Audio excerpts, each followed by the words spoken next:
Boa noite, meus queridos irmãos. Nós estamos nessa noite dando início ao nosso estudo bíblico, nessa quinta-feira, né? E quero convidar os queridos irmãos a se juntar conosco nessa noite. Podemos estudar a palavra de Deus. Vamos estudar um tema bem interessante para nós nessa noite. O tema é: os cristãos devem submeter ao governo em todas as circunstâncias? Nós estamos trabalhando em cima de temas difíceis da Bíblia e esse é um dos temas bastante polêmicos dos nossos dias. Os cristãos devem se submeter ao governo em todas as circunstâncias? Vamos então, meus queridos, estudar esse texto nessa noite, pedindo a Deus que continue nos guiando e nos ajudando para que nós possamos levar de forma clara o ensino que o Senhor quer passar para nós nessa noite. Vamos antes fazer uma oração pedindo a Deus: tenha misericórdia de nós e nos instrua, que nos ajude nessa noite, em nome de Jesus. Vamos orar. Ó Santo e bendito Deus, nós clamamos Tua graça e misericórdia nessa noite, ó Pai, pedindo, ó Pai, a Tua direção sobre as nossas vidas, pedindo a Deus Tua bondade sobre as nossas vidas, ó Pai, porque nós precisamos do Senhor. Nós entendemos, ó Deus, que nós não podemos fazer nada, não podemos dar nem um passo se o Senhor não estiver nos conduzindo e estiver aprovando, ó Deus, aquilo que nós fazemos. Pedimos, ó Deus, Tua bênção sobre nós, perdoa nossos pecados, nossas falhas. E, ó Deus, da mesma forma, abençoa também os queridos irmãos da Igreja Presbiteriana do Diamante, os irmãos que estarão conosco nessa noite, nos ajudando, nos abençoando também com a sua participação, com a sua atenção dada a esse tema tão interessante para os nossos dias. Pedimos a Deus que nos ajude, nos conduza, nos ilumine. É a oração que nós fazemos em nome de Jesus. Amém. Amém, meus queridos irmãos. Nós estamos nessa noite, meus queridos, com um tema bastante interessante, O crente, ele deve se submeter ao governo em todas as circunstâncias. Onde nós vamos ter base textual para poder analisar essa pergunta? Nós vamos abrir nossas Bíblias em Romanos capítulo 13, dos versos 1 ao 7. Então, Romanos capítulo 13, dos versos 1 ao 7, que diz assim: todo homem esteja sujeito às autoridades superiores, porque não há autoridade que não proceda de Deus. E as autoridades que existem foram por ele instituídas, de modo que aquele que se opõe à autoridade resiste à ordenação de Deus, e os que resistem trarão sobre si mesmo condenação. Porque os magistrados não são para o temor quando se faz o bem, e sim quando se faz o mal. Queres tu não temer a autoridade? Faz o bem, e terás louvor dela, visto que a autoridade é ministro de Deus para o teu bem. Entretanto, se fizeres o mal, teme, porque não é sem motivo que ela traz a espada, pois é ministro de Deus, vingador, para castigar o que pratica o mal. É necessário que lhe estejais sujeitos, não somente por causa do temor da punição, mas também por dever de consciência. Por esse motivo também pagais tributos, porque são ministros de Deus, atendendo constantemente a este serviço. Pagai a todos o que lhe é devido, a quem tributo, tributo, a quem imposto, imposto, a quem respeito, respeito, a quem honra, honra. Primeira coisa que eu quero trazer para os irmãos, em cima desse texto que nós lemos aqui, é nós podemos diferenciar, em primeiro lugar, a diferença de igreja e Estado. Os irmãos precisam diferenciar. Por quê? Porque são duas esferas que elas não têm nada a ver uma com a outra. Uma tem um papel diferente da outra. O papel do Estado é punir os maus e abençoar os bons, ou premiar os bons. O papel da igreja é um papel redentivo. Nós vamos ver isso aqui no decorrer do nosso estudo. Então, muitas pessoas, por não entenderem isso, às vezes misturam o contexto, misturam as coisas. E às vezes essa confusão é que traz o problema na sociedade, na cultura. Nós vemos isso na história, meus irmãos. Desde o primeiro século, desde a fundação, por exemplo, da igreja, nós vemos a perseguição de imperadores à própria igreja, porque a igreja queria, ou a igreja estava pregando algo que ofendia, que perturbava os imperadores. E o que era que a igreja pregava? A igreja pregava, no primeiro século, a ideia de um rei que morreu e ressuscitou. Os imperadores se sentiam incomodados com isso. E, por causa disso, perseguiam a igreja. A igreja, meus irmãos, no primeiro século, ela não se levantou como uma entidade, como um órgão, para usurpar o lugar do Estado. Pelo contrário, o Estado era tão forte no primeiro século, no segundo, no terceiro, que perseguiu de tal forma os cristãos e a igreja, que a igreja precisou se esconder, precisou fugir. E outra coisa que nós precisamos entender é que diante da perseguição do Estado no primeiro, segundo e terceiro século, a igreja ela agiu, meus irmãos, de uma forma que está relatado na história pelos historiadores, Justino Marte, Tácito, Irineu de Leão, mas também traz para nós uma reflexão em relação a como a igreja se comportou e como nós estamos vendo a situação do Estado e da igreja nos nossos dias e como alguns estão tentando usar essa situação para fazer a igreja, às vezes, agir de uma forma que não é o papel da igreja. Nós precisamos entender, então, qual é o papel da igreja e o papel do Estado. São papéis distintos. São papéis que eles não podem colidir. Na verdade, há um papel em que o Estado deve colaborar para que a igreja continue, fazendo o seu papel sem ser, de forma nenhuma, impedida de concluir ou de fazer aquilo pelo qual ela foi chamada. Mesmo que ela seja impedida de fazer o seu papel, ou de exercer o seu papel, existe uma maneira da igreja agir. E nós vamos ver aqui nesse estudo. Se nós fôssemos então, meus irmãos, pegar todos os relatos da história voltados exatamente para como a igreja agiu em relação à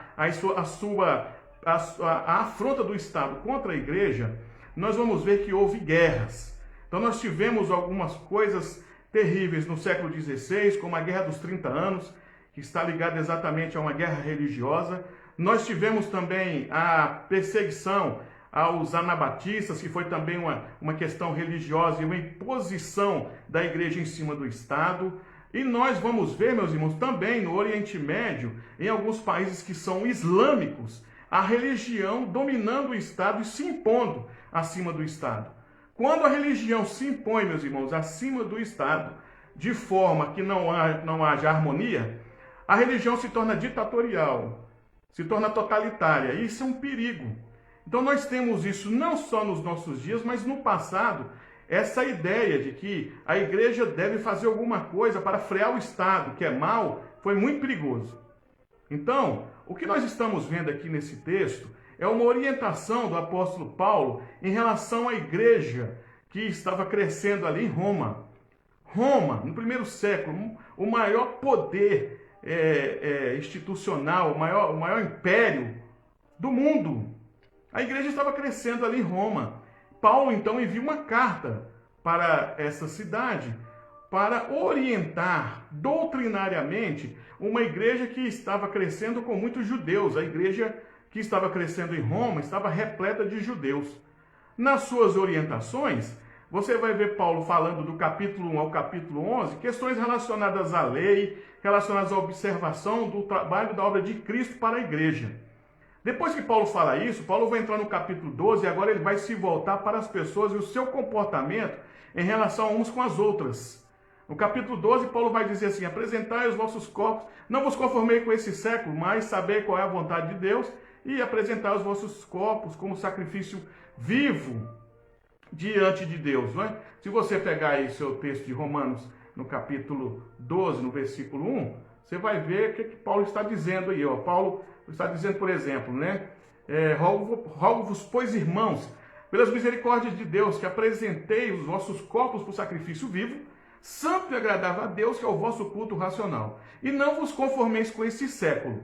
Do capítulo 1 ao 11, Paulo mostra, a partir do capítulo 1, por exemplo, Paulo vai falando como está o contexto que a igreja está vivendo. A promiscuidade do homem, a imoralidade. E aí Paulo vai trabalhando em cima dessa ideia de que o homem é pecador, mas Cristo morreu na cruz para justificar esse pecador, e aí não há diferença de gentil e de judeu. Paulo vai falar ali que Cristo morre pelos pecadores, tanto o gentil como o judeu. Agora no versículo 12, Paulo vai dizer assim: agora que vocês são novas criaturas, melhorem o trato uns com os outros, que é a partir do versículo 12. Paulo vai dizer assim: olha, o seu trato na sua família deve ser um trato de amor. O seu trato com o próximo deve ser um trato de amor, porque vocês são novas criaturas. Então apresente essa atitude como sacrifício vivo a Deus. Quando você chega no capítulo 13, que é o que nós estamos vendo aqui, qual é a intenção de Paulo? A intenção de Paulo é dizer que essa igreja, que deve ter um relacionamento de amor uns com os outros, um relacionamento de amor com o próximo, agora ela deve também ter esse relacionamento de amor e de respeito com as autoridades. E aí Paulo vai dizer por quê. E o contexto é que, meus queridos, naquela época, os imperadores estavam cobrando altos impostos das pessoas. Os imperadores romanos, eles eram corruptos, eles eram terríveis, eles eram pessoas promíscuas. Mas em nenhum momento o apóstolo Paulo ele transmite uma mensagem para a igreja de Roma dizendo: se revolte contra o Estado, crie um grupo aí, saia na rua protestando contra o Estado. Não. O apóstolo Paulo, no capítulo 13, ele traz uma atitude de submissão àquele grupo, àquela organização, né, o Império Romano, mesmo diante de tanta maldade, de tanta corrupção, de tanta injustiça. E é isso que nós precisamos entender, meus queridos. O que é que esse texto tem a ver com o nosso questionamento dessa noite, com a nossa pergunta: os cristãos devem se submeter ao governo em todas as circunstâncias? Vamos, por meio de uma análise nesse texto aqui, descobrir a resposta para essa pergunta. Primeiro, nós precisamos entender que, naquela época, no século I, as autoridades imperiais, geralmente, elas não faziam distinção entre os cristãos e os judeus.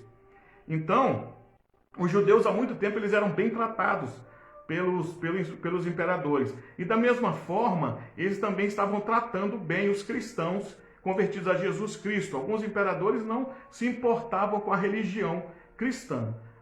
Às vezes, eles até toleravam a religião. Não foi assim com todos os imperadores.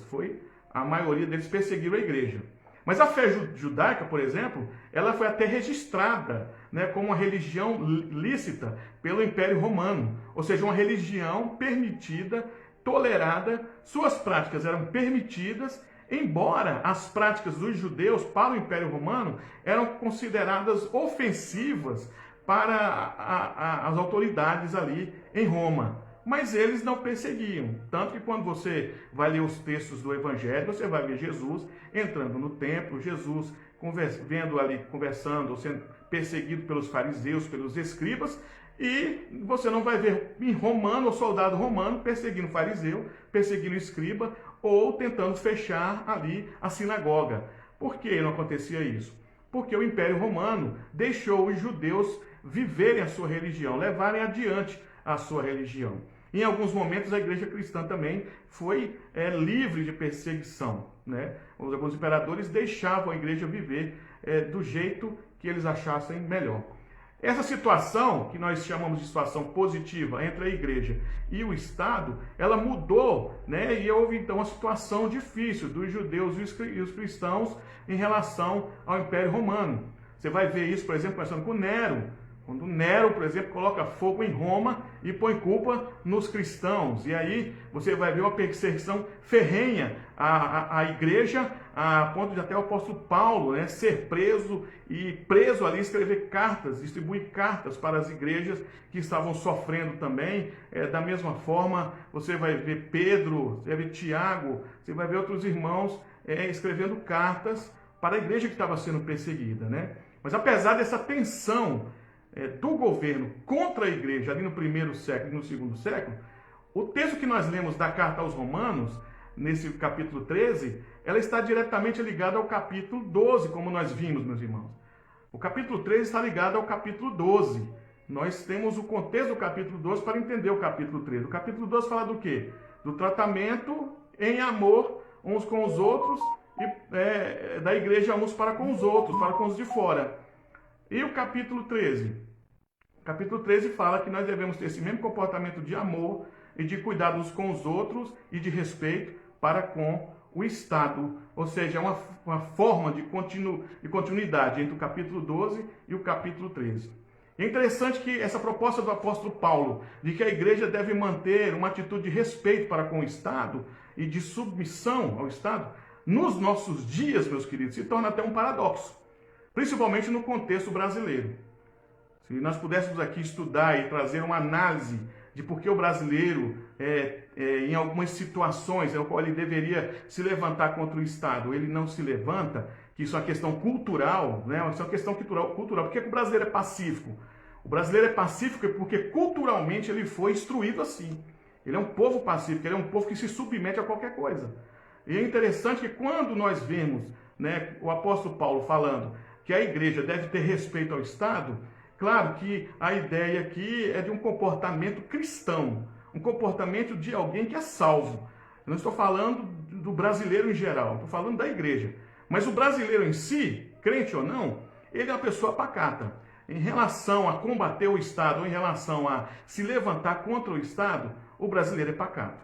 Você vai ver isso diante das manifestações que ocorreram durante a história que nós estamos vivendo nesses dias, né? Desde 2013, nas primeiras manifestações para baixa de cobrança de passagem de ônibus ali em São Paulo, começou ali em São Paulo, uma grande manifestação que houve, até os nossos dias, com manifestação, né, na Avenida Paulista, manifestação na Praça da Liberdade, ou no país inteiro, com alguma proposta política, nós vemos que não é absorvido por toda a população. É um grupo, em alguns grupos que saem na rua.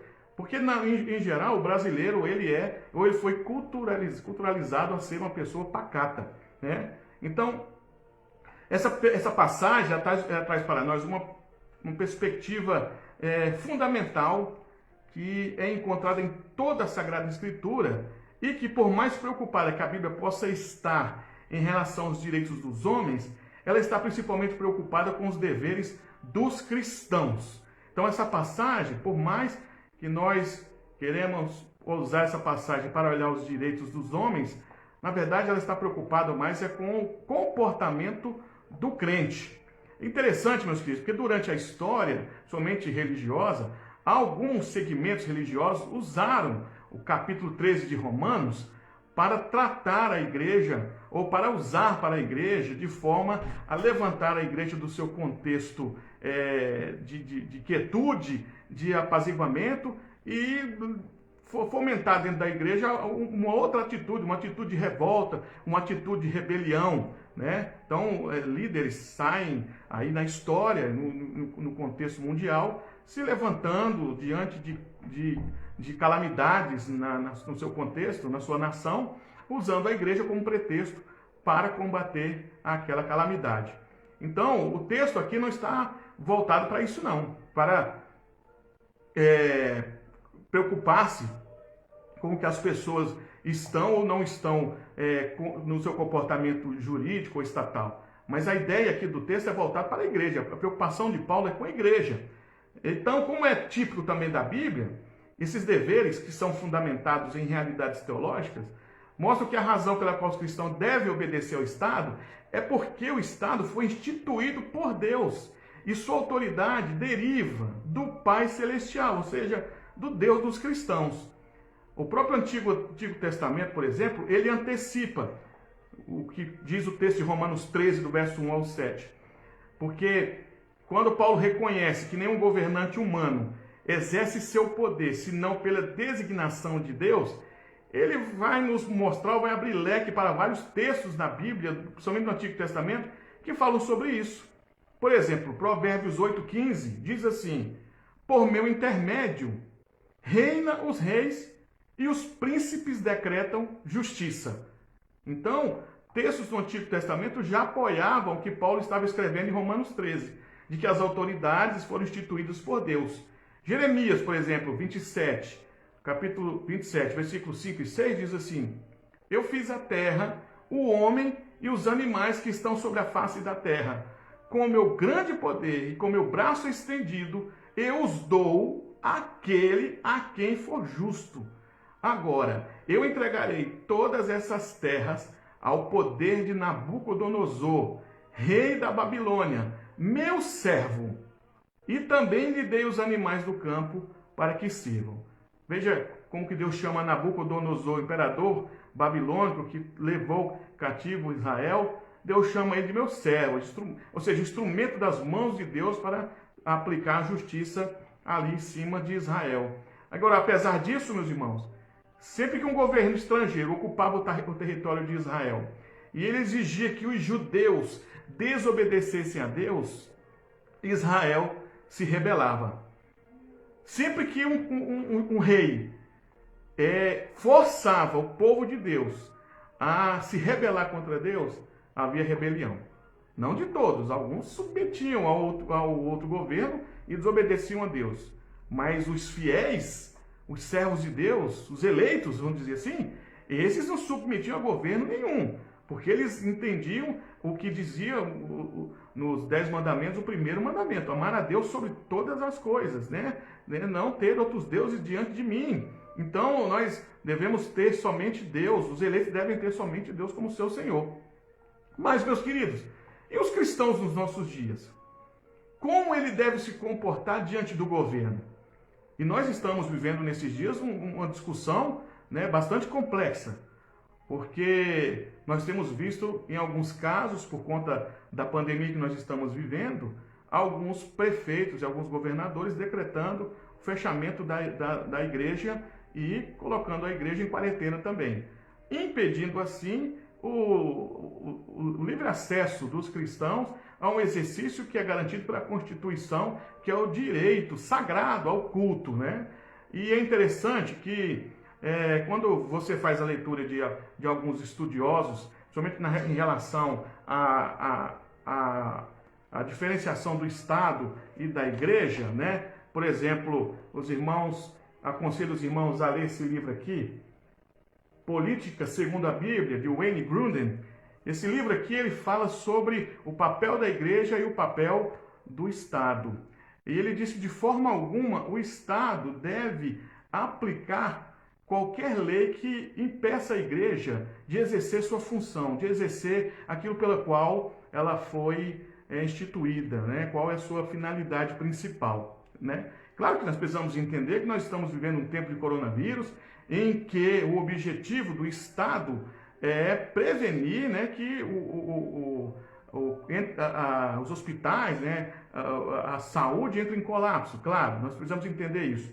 Mas nós precisamos também ver, meus queridos, que existem alguns governantes que não estão interessados exatamente nessa questão de vida ou de saúde. Eles estão exercendo sua autoridade porque simplesmente são autoritários mesmo. Então, a igreja ela tem se submetido a essa realidade nos nossos dias. E como que a igreja tem agido? Como que a igreja tem se comportado? Né? Nós temos visto algumas, né, alguns irmãos aí, né, entrando com seus argumentos para tentar parar o Estado de frear a igreja.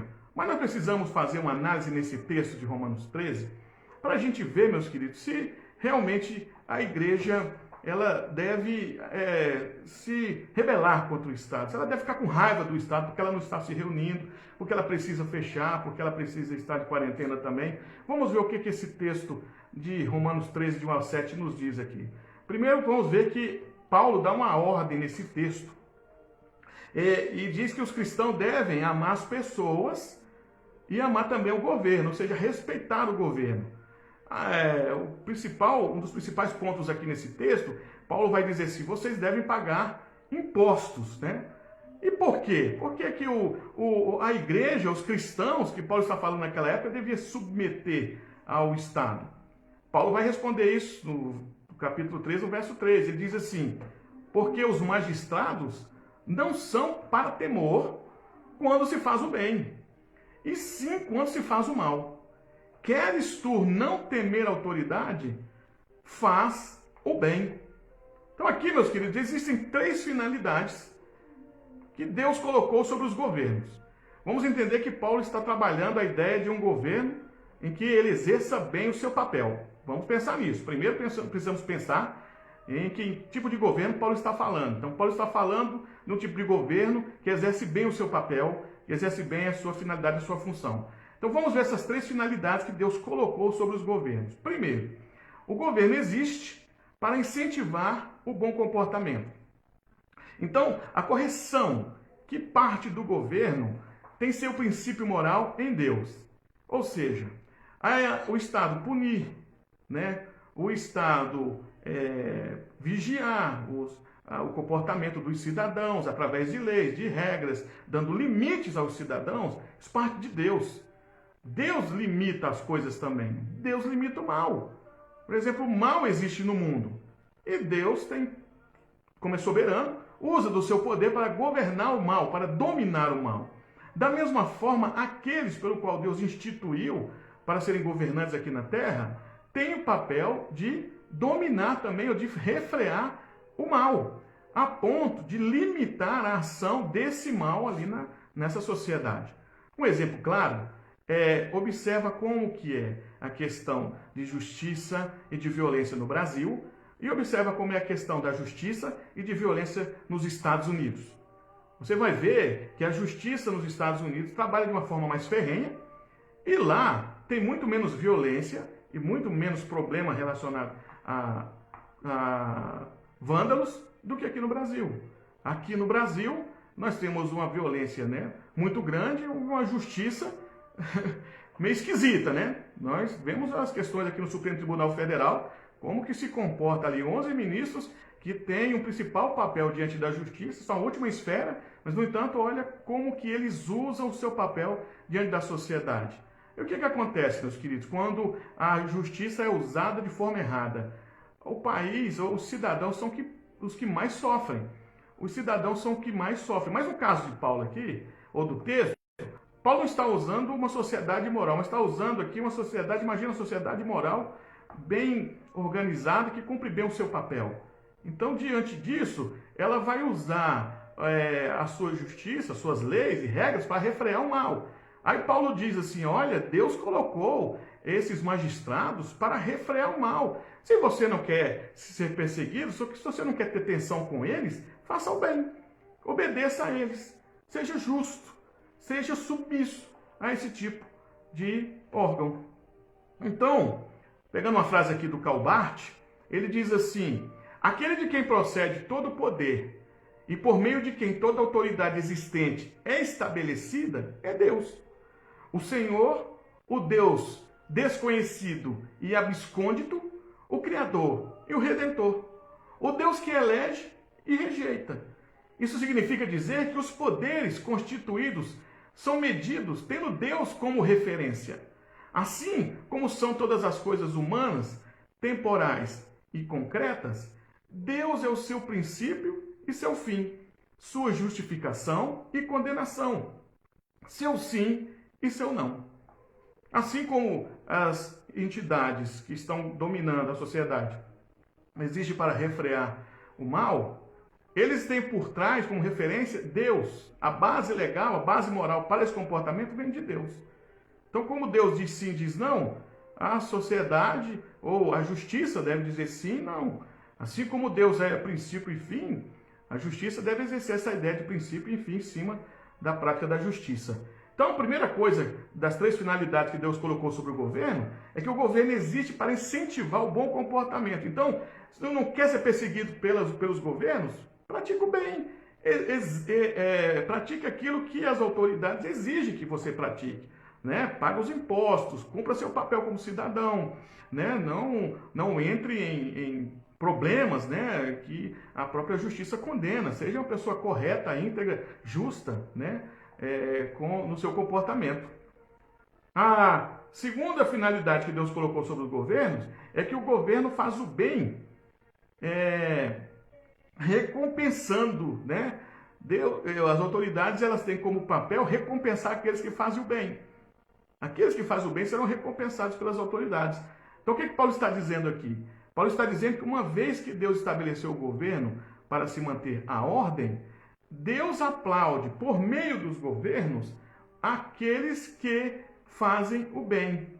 As autoridades instituídas, elas presenteiam, entre aspas, as pessoas que fazem o bem, como se representassem Deus. Deus abençoando aqueles que fazem o bem. Então, meus queridos, dentro de uma sociedade em que você tem um juiz justo, em que você tem um empresário justo, em que você tem uma família justa, em que você tem várias áreas da sociedade voltadas para a justiça, nós vamos ter, meus queridos, uma justiça que premia, né, que dá prêmios a essas áreas da sociedade que andam bem, né? Por exemplo, veja, eu sempre vou trazer esse exemplo, meus queridos, porque é o que eu vou mais conhecer aqui. Mas olha como que é nos Estados Unidos, meus queridos. Olha, você fizer uma análise, um estudo sobre como que são os preços das coisas lá nos Estados Unidos. Veja o preço dos produtos nos Estados Unidos, meus irmãos. As pessoas, elas têm poder de compra, né? Porque você tem que basear a moralidade americana contra a nossa moralidade. Veja os preços das coisas que nós pagamos aqui. Veja o tanto de impostos que nós pagamos aqui. Por que será? Porque o governo é injusto e as pessoas também, como se diz aí, né? Não são fluxicheiros, né? Não são todos, mas olha o comportamento de alguns brasileiros, meus queridos, né? Não tem uma frase que os brasileiros dizem que o brasileiro dá um jeitinho em tudo, né? Ou chama o jeitinho brasileiro. Meus queridos, uma sociedade que as pessoas gostam de viver de jeitinhos brasileiros, ou então gente que vive de maracutaia e de gambiarra, o governo também, né? É um reflexo dessa sociedade. Agora, olhando nos Estados Unidos, umas pessoas que vivem tentando buscar obedecer à justiça, o governo premia. Premia de que forma? Com baixos impostos, com baixos preços, com acessibilidade à saúde, com acessibilidade à educação. Uma das melhores educações do mundo é a americana, né? Tem a Inglaterra também, a inglesa, né? Tem algumas universidades ali na Europa que são muito boas, mas a americana são referências do mundo, né? Então por quê? Porque quanto mais justas as pessoas, quanto mais obedientes ao Estado, quanto mais submissas ao Estado, mais o Estado premia. Mas um Estado justo. Peraí, daqui a pouco nós vamos falar sobre o Estado injusto. Por enquanto nós estamos falando sobre o Estado justo. Meus queridos, qual a terceira finalidade que Deus colocou sobre o governo? O governo existe para punir o mal. Romanos 13, versículo 4 diz assim: visto que a autoridade é ministro de Deus, para teu bem, entretanto, se fizeres o mal, teme, porque não é sem motivo que ela traz a espada, pois é ministro de Deus, vingador, para castigar o que pratica o mal. É interessante, meus queridos, que a palavra ministro aqui está subentendida no grego como a palavra doulos, que significa servo. A ideia aqui é que o governo é serva ou servo de Deus, vingador para castigar o que pratica o mal. É uma ferramenta de Deus. O governo é uma ferramenta de Deus para refrear o mal sobre a sociedade. Um exemplo disso é quando você abre sua Bíblia em Gênesis, no capítulo 9, você vai ver Deus falando algo interessante para Noé. Veja bem o que Deus diz aí, Gênesis capítulo 9. Abençoou Deus a Noé e a seus filhos e lhe disse: sede fecundos, multiplicai-vos e enchei a terra.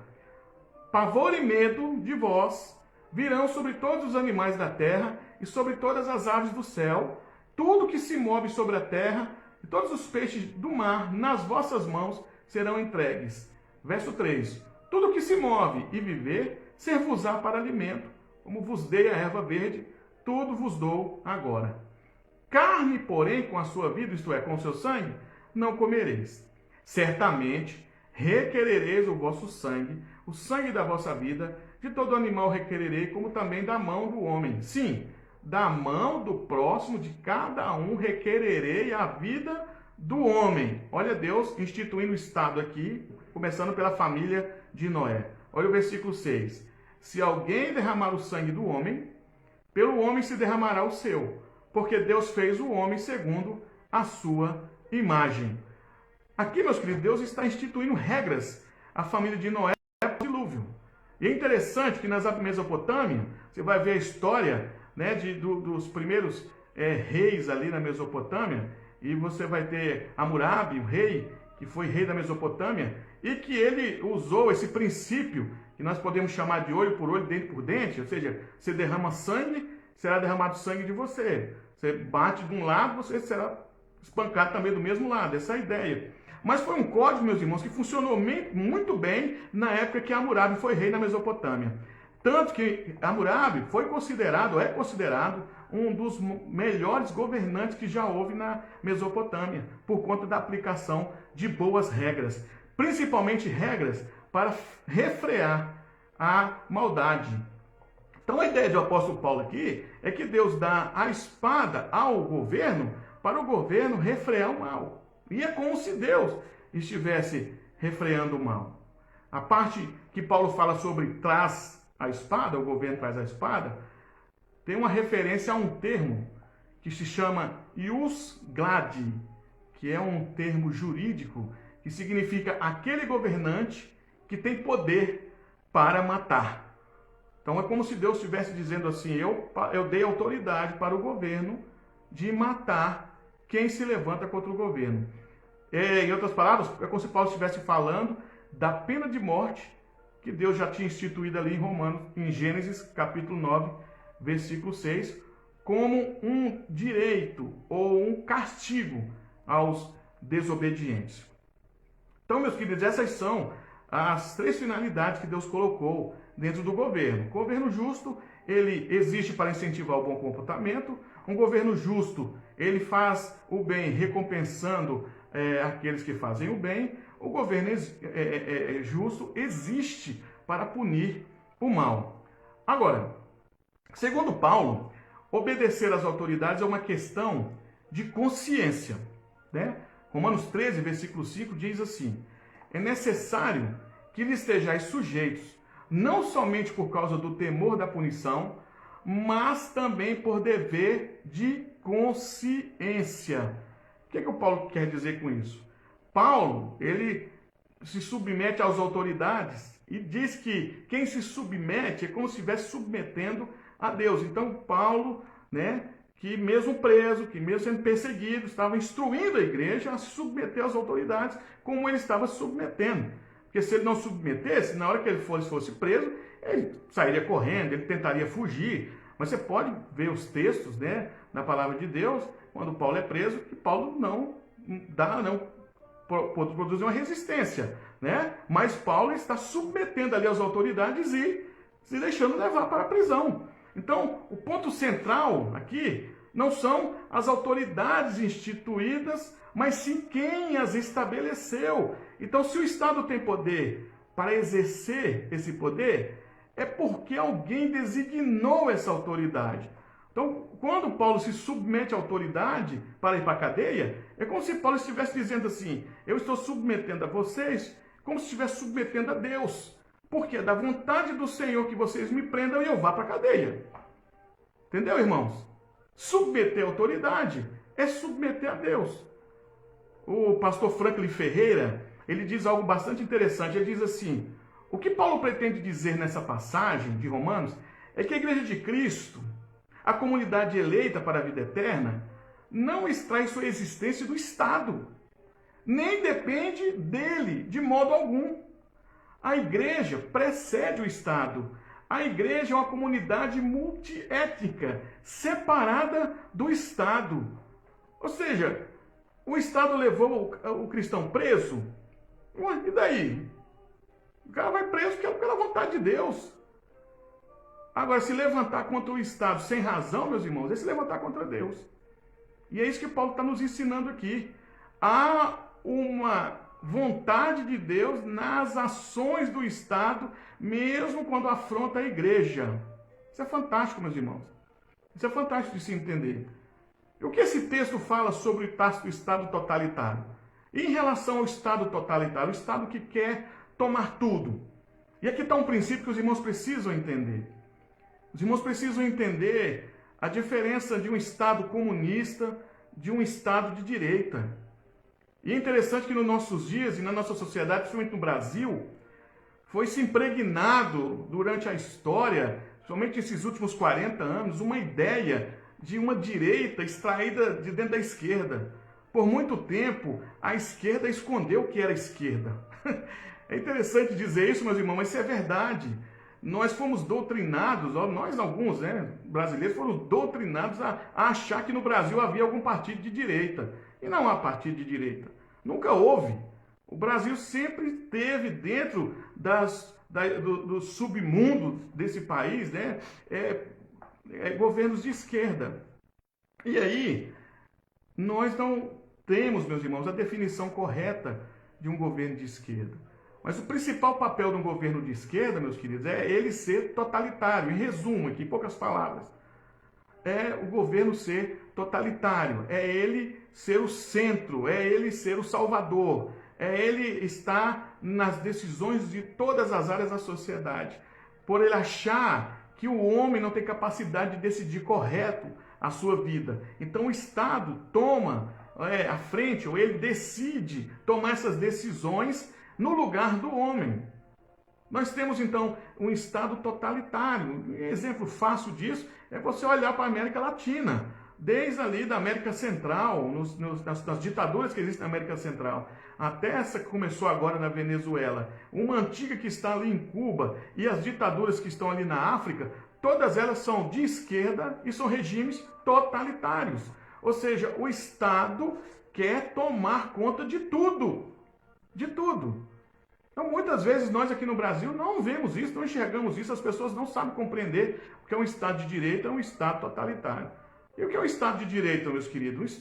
Um Estado de direita é um Estado que preserva os bons costumes, a família, que absorve as questões morais e éticas para um bom desenvolvimento da sociedade e é um Estado liberal em relação à economia. Ou seja, ela abre espaço, ela dá fôlego para as empresas, para os empresários, para os comerciantes, para aqueles que geram riquezas no país para trabalhar.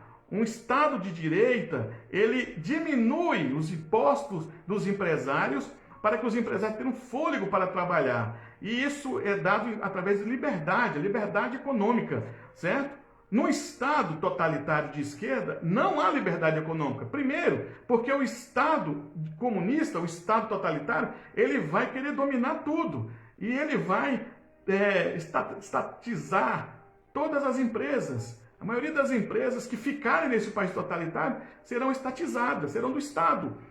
O que você viu, ou se você não viu, faça uma análise sobre o que está acontecendo na Venezuela, e várias empresas que foram embora da Venezuela porque sabiam que o presidente lá ia tomar para si o domínio ou o controle das empresas privadas. Por quê? Porque o comunista, ele não aceita que haja nenhuma hierarquia ou algum governo em outras áreas que não seja dele. O governo comunista quer ser o governo de todos os governos, ele quer governar tudo. Então nós precisamos fazer essa análise. Governo de esquerda é um governo totalitário, é um governo que quer tomar tudo, é um governo que quer mandar em tudo, é um governo, meu irmão, que quer determinar o que você vai fazer ou não, quanto você vai ganhar ou não, quantos filhos você vai ter ou não. Quer um exemplo? Estuda o governo da China, vai para a China, vê quantos filhos lá um chinês pode ter. Quer fazer uma análise boa? Vai para a Coreia do Norte, pega livros de missionários que estão fazendo missões escondidas na Coreia do Norte, como eu li há poucos dias, de um missionário ali na Coreia do Norte, em que ele relatando que para eles não morrerem de fome ali, eles comiam batata, e só tinha batata para comer que eles plantavam na beira das montanhas, então eles comiam batata para morrer de fome. E uma coisa que ele relatou, meus irmãos, que é repugnante, é que diz que na vila que ele morava, muitas pessoas morriam de fome, mas ele não via o enterro de ninguém, ele não via o cadáver saindo da casa onde o cadáver morreu. Então ele supõe que essa pessoa que morria dentro da casa, por causa da fome que havia naquela casa, ela era devorada. As pessoas comiam aquele cadáver ali. Isso aonde? Na Coreia do Norte. Qual é o governo lá? Totalitário. De uma família que está governando lá há mais de 50 anos. Passou de pai para filho, de pai para filho. Hoje o governante lá, Pin Jinping, Jinping, sei lá o nome desse cara, mas ele é governante lá, ele herdou do pai dele. Vai ver o regime o regime, como era o regime na Rússia, meus irmãos, na Segunda Guerra Mundial, antes da Segunda Guerra Mundial. Estuda o governo de Lenin ali na Rússia, na década de 20, estuda o governo de Stalin na década de 40, vai ver o que acontecia ali, meus queridos. Vê sobre o muro que separava o Oriente do Ocidente ali na Alemanha, que as pessoas que era da parte comunista pulavam o muro para a parte capitalista, que era a parte desenvolvida ali da Europa, era a parte que tinha dinheiro, que desenvolvia. Qual era a parte pobre ali da Alemanha quando havia o muro de Berlim? A parte comunista. Qual era a parte rica? A parte capitalista. A parte liberal, a parte que buscava os bons costumes, a família, as tradições, a moral e a ética. Então, nós brasileiros fomos, infelizmente, enganados durante muitos anos em relação a essas duas áreas, esses dois ideais, essas duas ideologias, direita e esquerda. Mas qual que é o papel, a intenção de nós sabermos disso para o assunto que nós estamos falando aqui? Para nós podermos distinguir que é um Estado totalitário e que é um Estado de direita. Porque aqui o texto não nos fala sobre o Estado totalitário, mas como o cristão deve agir em relação ao Estado totalitário, nós absorvendo aqui esse texto do apóstolo Paulo. Vamos ver o que ele diz. Qual atitude a igreja deve tomar diante de uma ordem iníqua emitida pela autoridade local? Ela deve se rebelar? Ela deve criar um grupo para sair na rua protestando? Deve parar de pagar impostos? Deve parar de trabalhar? Como que a igreja deve agir? Deve juntar todas as igrejas e ir lá em Brasília e tentar derrubar o governo? Como que a igreja deve agir? Então, Atos, capítulo 5, versículo 29, diz assim: veja o que o apóstolo Pedro respondeu. Olha o que o apóstolo Pedro disse.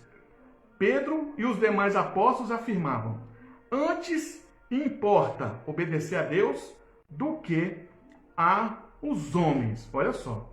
O que fazer quando as duas esferas se colidem, então? Porque nesse texto, o apóstolo Pedro está se levantando contra as autoridades romanas, né? Eles estavam tentando proibir a igreja de pregar o evangelho. As autoridades disseram assim: olha, nós falamos para vocês não pregar esse evangelho e vocês continuam pregando esse evangelho desse Jesus Cristo. Aí Pedro diz: olha, antes importa obedecer a Deus que obedecer aos homens. Mas o que fazer, meus irmãos, quando há essa colisão, né? A resposta é ficar do lado de Deus o mais rápido possível, sem hesitação, quando essa autoridade governamental já não demonstra nenhuma segurança para a igreja. Mas como saber se a autoridade é segundo a vontade de Deus? Como saber se a autoridade que governa o Brasil, a autoridade que governa Minas Gerais, a autoridade que governa Belo Horizonte é segundo a vontade de Deus? Primeiro, vamos ver, ela é serva de Deus para o bem dos súditos. Segundo, ela recompensa o bem que é feito pelos súditos. Terceiro, ela é agente de punição contra o mal. Ora, como saber então se essa autoridade ela é legítima? Resposta: ela é legítima quando premia aqueles que fazem o bem e, em contrapartida, pune os facínoras e criminosos. Uma autoridade que pune o bem e premia o mal é uma autoridade ilegítima. E nós vemos muito, meus irmãos, nos nossos dias, essa desfiguração do que é certo e do que é errado.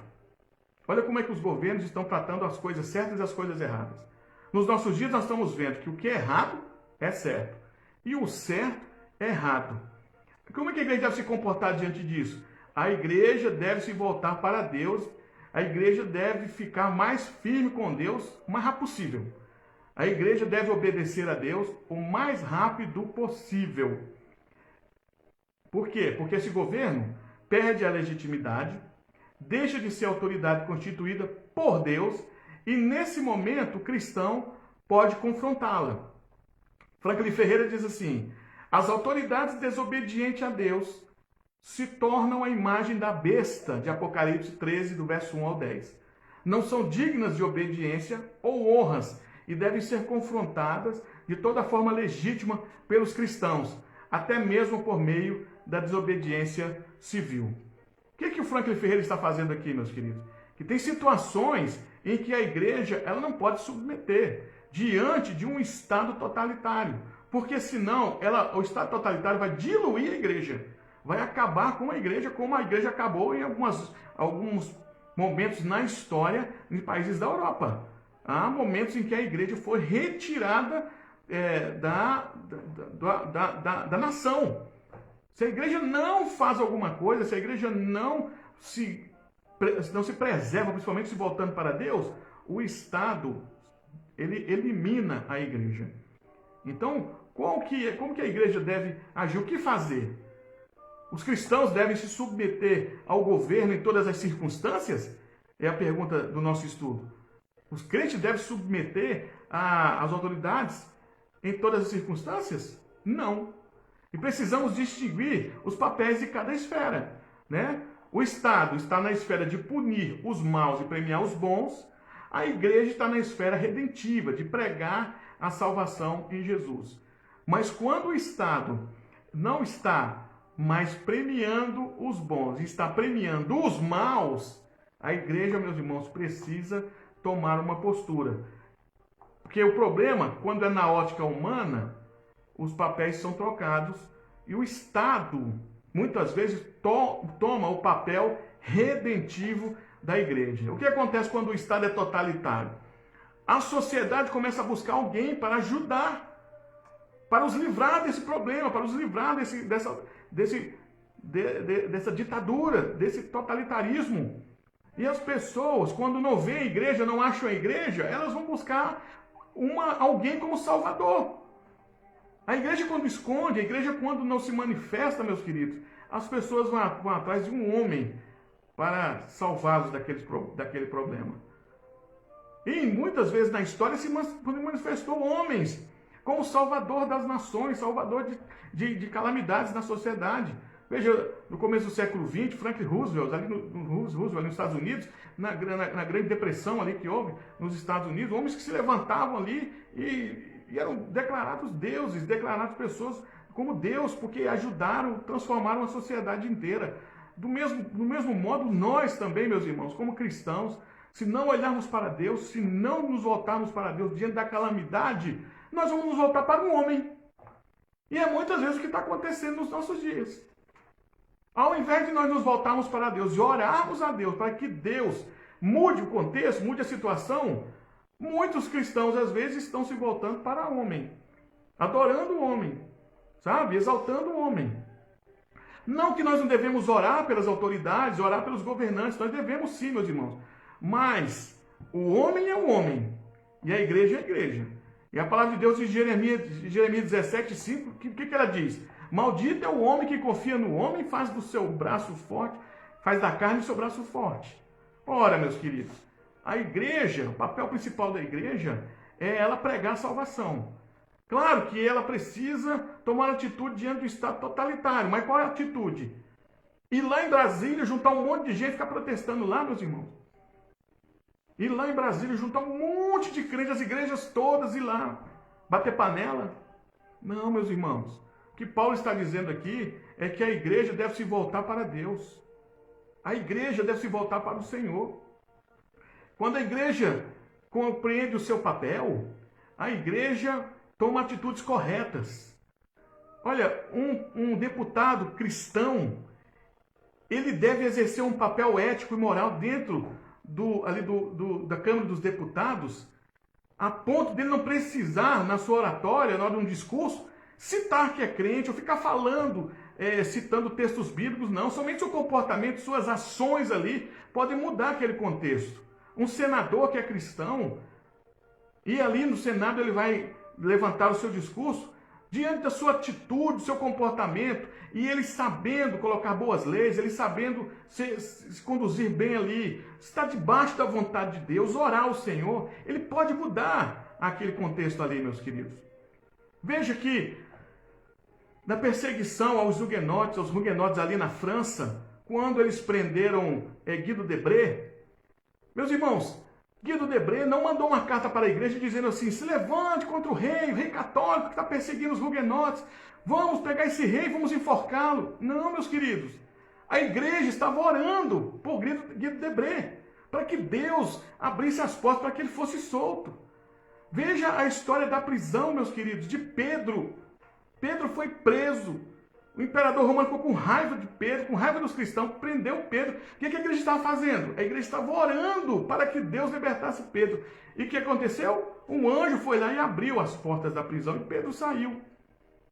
Então, meus irmãos, o que a igreja deve fazer diante desse Estado totalitário ou diante dessas dificuldades que o Estado impõe sobre a população? A igreja deve se voltar para Deus.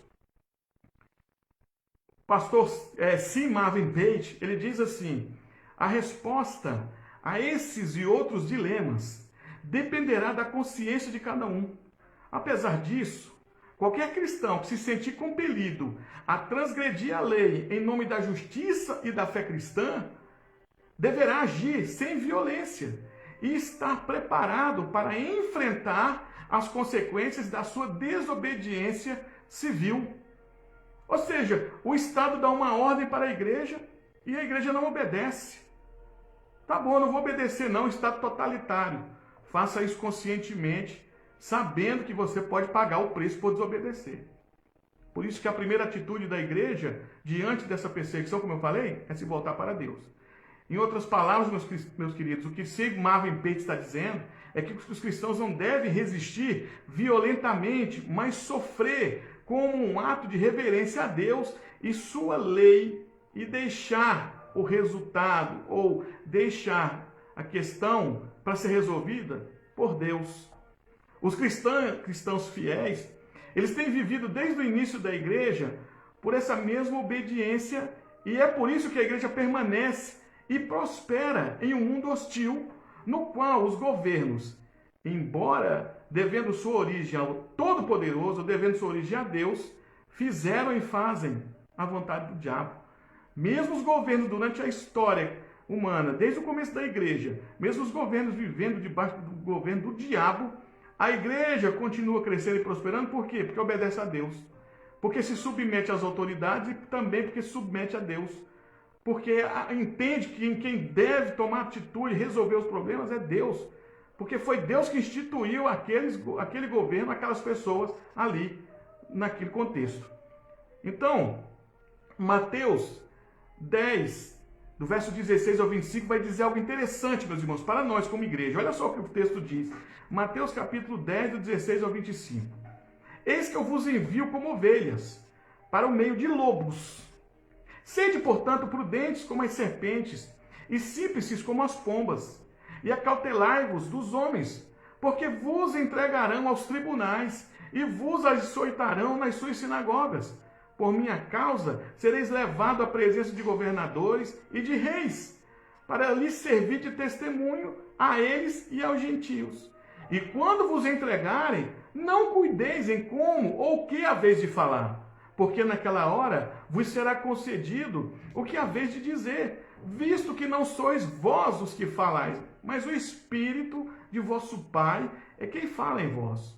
Um irmão entregará à morte o outro irmão, e o pai ao filho. Filhos haverá que se levantarão contra os progenitores e os matarão. Sereis odiados de todos por causa do meu nome. Aquele, porém, que perseverar até o fim, esse será salvo. Quando, porém, vos perseguirem numa cidade, fugi para outra. Porque em verdade vos digo que não acabareis de percorrer todas as cidades de Israel, até que venha o Filho do Homem. O discípulo não está acima do seu mestre, nem o servo acima do seu senhor. Basta ao discípulo ser como seu mestre, e o servo como seu senhor. Se chamaram Beelzebu ao dono da casa, quanto mais aos domésticos. Ou seja, meus queridos, olha o que Jesus estava dizendo para os discípulos. Vocês vão ser perseguidos, vocês vão ser colocados diante de governadores. A coisa não vai ser boa para a igreja, não. Mas o bom discípulo é aquele que copia o mestre. Meus queridos, em que momento Jesus se levantou contra o Império Romano? Que era isso exatamente que os judeus esperavam do Messias que viria.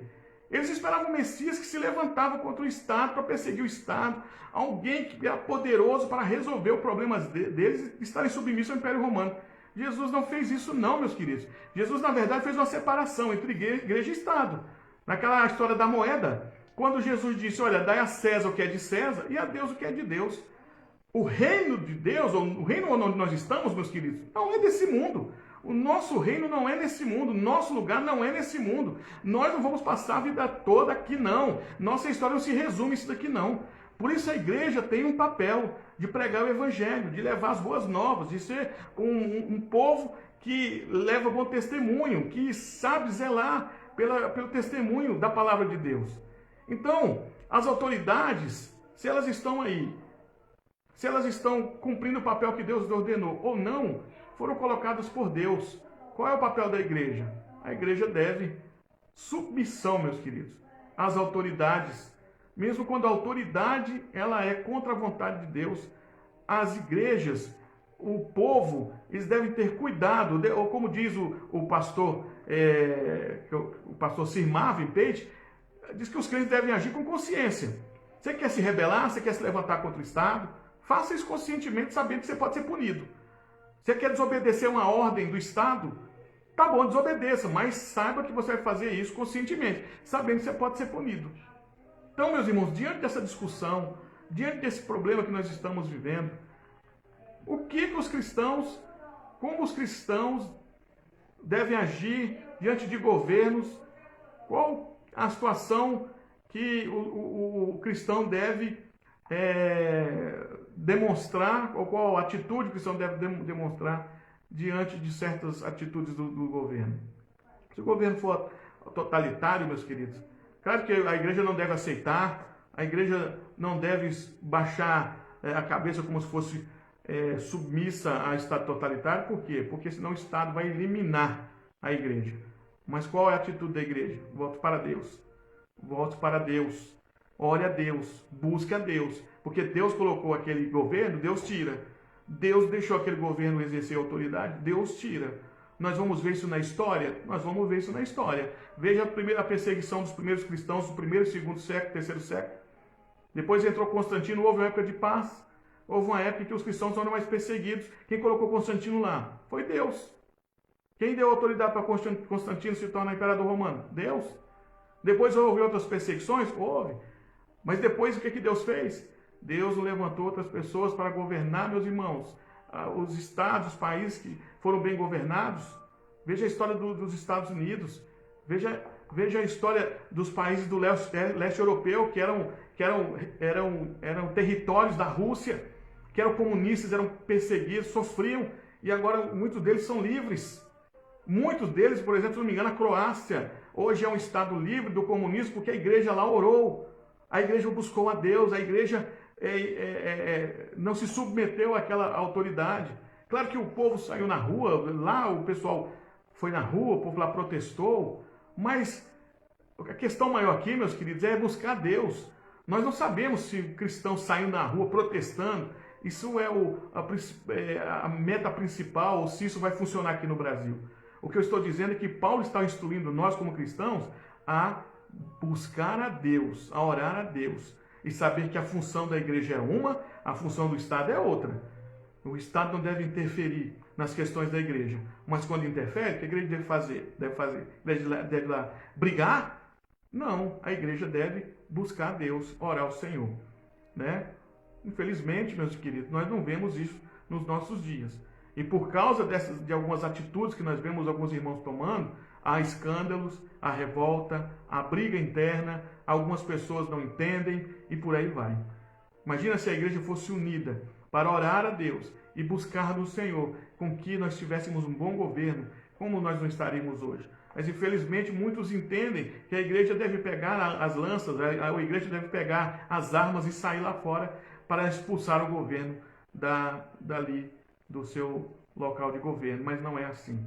Não é assim, meus queridos. Então, nós precisamos, nessa noite, entender que em muitos lugares do mundo, hoje, em muitos lugares do mundo,